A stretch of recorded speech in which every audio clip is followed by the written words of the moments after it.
Hello Bond fans and welcome to a new video. First of all, I'm sorry I haven't uploaded anything in recent months, but there was a lot going on in my private life and my professional life.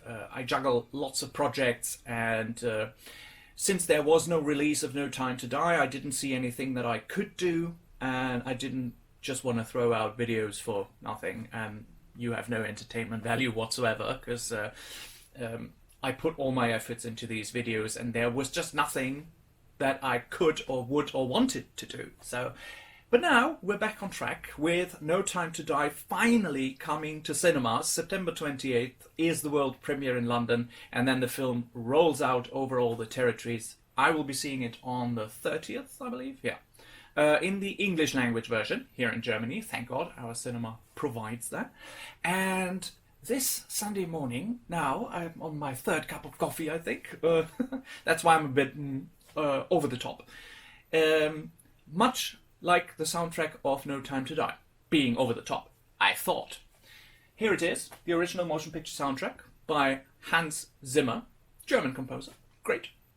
Fair warning, if you don't want to hear anything about the music of No Time to Die, you sadly have to steer away from that video right now and wait for the next one where I don't speak about anything that's in the film.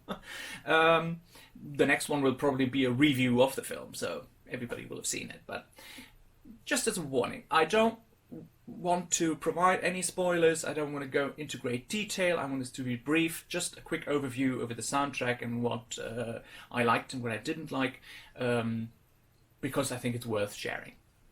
If not, do something else. And now the curve is dropping down, probably. All right.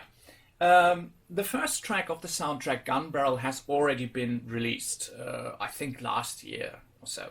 And I didn't particularly find it new and interesting because it much sounded like the Thomas Newman Gun Barrel, spiced up a bit with a few drums. And it's, as I said, it's not a secret. I'm not a fan of Hans Zimmer scores because they are often brute and violent and drum driven. No Time to Die is certainly no exception. The soundtrack is in parts very drum driven and has that violent Hans Zimmer touch. Also sometimes it has the Hans Zimmer over the top compositions, arrangements. But the first half of the soundtrack, so from track 1 to track 13, I really liked that. I thought it was really worthy of Bond, and I could hear many influences of David Arnold, even John Barry, and I won't say any more, because the second track, Matera, the sequence of which we have seen so much of, and we probably are just drooling to see it in the cinema with the beautiful Aston Martin DB5 soaring through the streets of ancient Matera. But the music for that, there's an incredible thing happening, because Hans Zimmer incorporated a title theme of another Bond film, which I will not tell you which one it is, and this gets you goosebumps right away. I don't know if it is placed well in the film, if it goes with the story to use that other title theme. I'm really not sure about it, but just hearing it brought up so many memories and created this feeling, and it has to do with Bond and Madeline being together. Their love affair, their relationship, something like that. And this theme fits in very well there. But when you listen to it, I don't know if it's as good when it's in the film. But okay. The music then picks up. There are a lot of things that you love and cherish. There are trumpets, there are drums.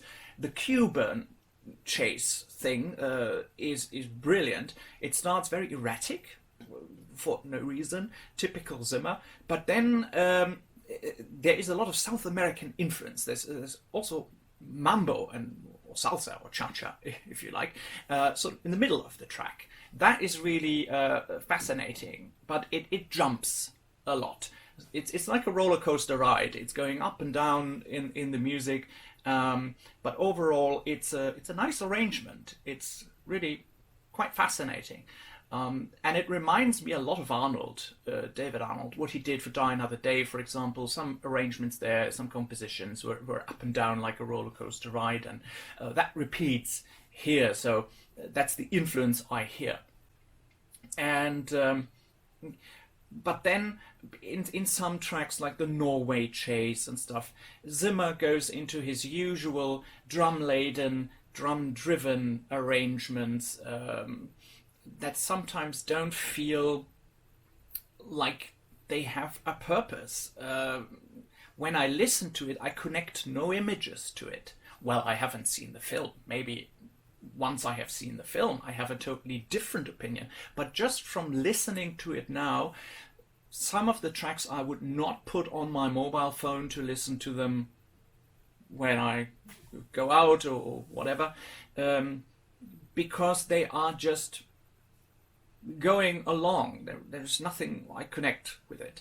And yes, the brute and violent style of Zimmer is always there. It's always present.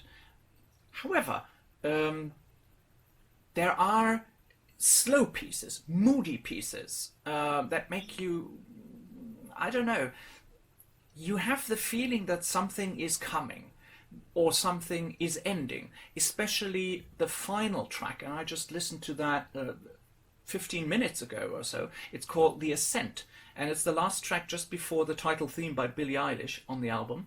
And I thought it was an action piece because this is the finale, and from track 15 onwards there are only tracks that have to do with the finale of the film. And I thought track number 21, runtime sort of 7 minutes or something, that is a proper Hans Zimmer action piece and everything will be thrown in there because it's the big bang finale. But it was totally different. It was a moody, sad and eerie track in the first 4 minutes or so, and then it goes even sadder with soaring strings ascending, and it ends very abruptly, but while listening to it you actually feel emotional and sad. And I got the vibe that this is music for something that is coming to an end. I heard pain, I heard loss, and the end of an era, basically. The end of the Craig era. But remember, a couple of months ago, or it might have been 2 years ago, I don't remember, when first we got information about No Time to Die and when everything started unrolling, I said at one point this could well be the very last James Bond film, because I thought it goes back to Dr. No, with Rami Malek playing a version of Dr. No, which now has been denied several times. The last time by Cary Fukunaga, the director himself, and by Rami Malek. But remember, Christoph Waltz denied that he is Blofeld in press interviews, and later he was Blofeld. So I'm not finished with it. And actually, a piece of information I got a couple of days ago for the dubbing that is done here in Germany. The German dubbing, the German actors were not shown the finale because they were not allowed to see it. They had to dub the voices somehow, but they did it to a black screen. So something must be in the ending. I don't know. There must be something.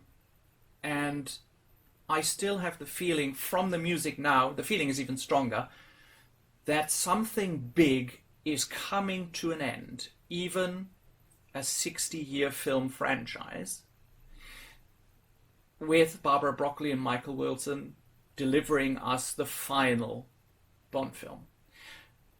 I hope I am wrong, because I would like to enjoy Bond films for the next 50 years. Am I still alive then? Well, I'm 90 then. I could still make it. Would be fun. Would have to use 60 years. when I'm 100. Oh, well, let's see. Next year is the 60th anniversary.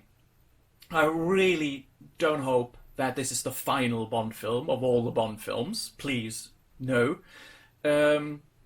But when you listen to the soundtrack on October 1st, when it is released, I'm pretty sure most of you will get it right away. Tell me if you have the same feeling. You can do it on the Bond Bulletin Facebook, where I already published my review 40 minutes ago. But I just wanted to put out this video to you to convey my feelings of the score. And I'm really hyped to see the film now. It's just a couple more days to go, and I wish you, wherever you are in the world, a great time seeing No Time to Die, and I'm already looking forward to all the discussions online that we will be having about the plot and the characters and the music. It's going to be fantastic. I'm pretty sure they made a fantastic product, and with my feeling in the back of my head, I go to the cinema with an overall good feeling, but I'm cautious. Maybe I will tear up. I don't know. The music certainly makes you tear up. But okay.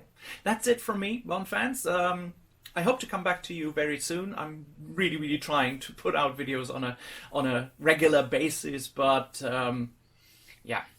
People who know me, I handle a lot of projects at the same time. And sometimes, well, I just have to cool down and do something else. And okay. See you around, Bond fans, and have a great time watching No Time to Die. Bye bye.